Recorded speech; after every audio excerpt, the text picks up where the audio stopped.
Well, how's everyone doing? I wanted to share a little bit more about my story. Well, 20 years ago.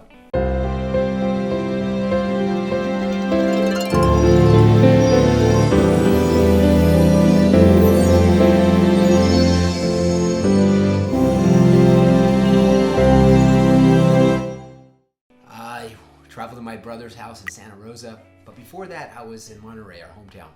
We were playing golf and heading up to Santa Rosa, about a 3-hour drive. I was going to go play golf with my brother. My wife's there, our kids are with us, and this is just kind of like a family vacation.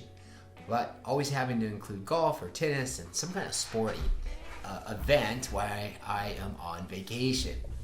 I remember I was huge into drinking these red lines. Some of you guys don't know about them.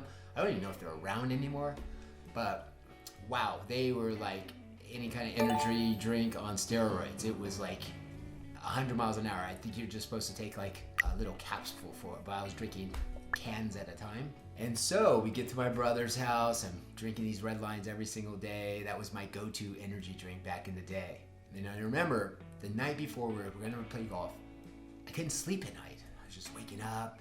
We're at the hotel. I told my wife it's about 3 a.m. I take my golf clubs down to the gym area in the hotel. No one's even down there.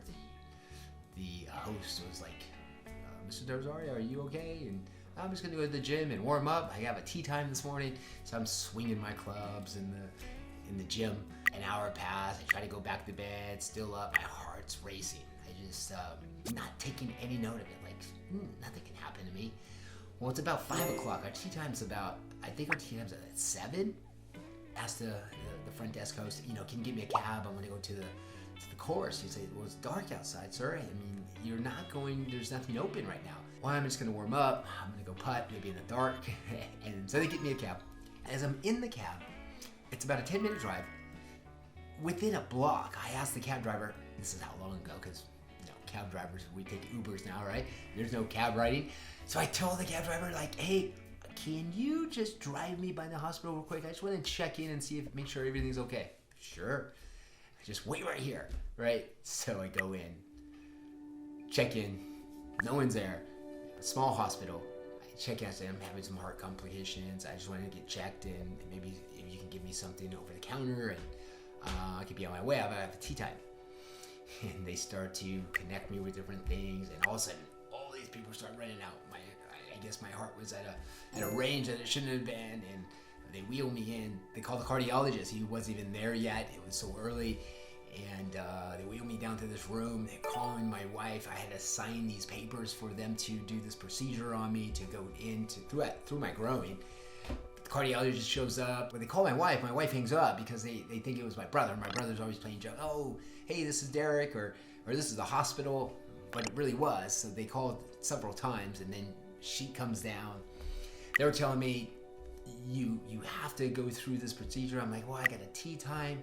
I can't. I gotta let me do it after." So this cardiologist says, "Well, if you walk down this hallway, you will not be alive. You will just fall flat on your back. You can't leave."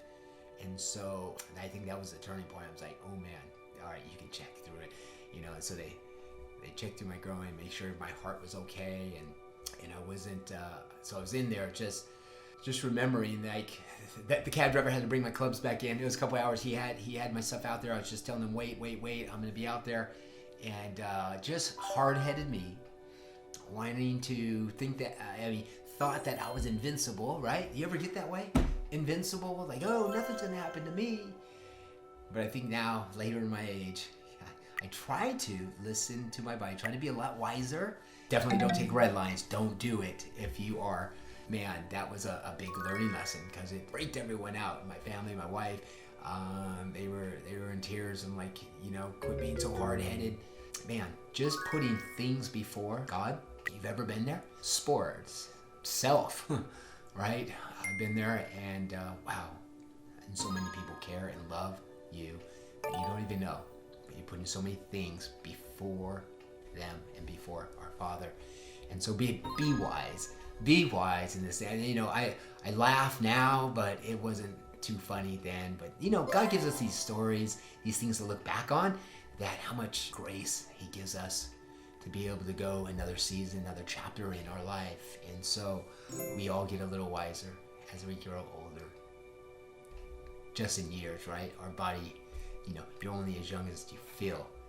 And I'm pretty broken up, but that's another story. So just want to share that with you. God bless, guys. That's my red line story, playing golf. And I missed the tee time, but I did get out the next day and got to hit some balls. So everything's okay.